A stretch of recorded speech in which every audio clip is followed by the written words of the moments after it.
So, good morning guys. This is power amplifier.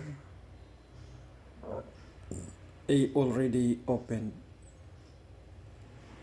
I open it because the power amplifier sound output is not constant.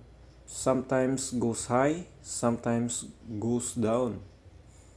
So, as we see inside, there is too much dirt and already died cockroach inside. So maybe the contact inside is need to clean. So now we will try to clean if the sound output of the power amplifier will become normal.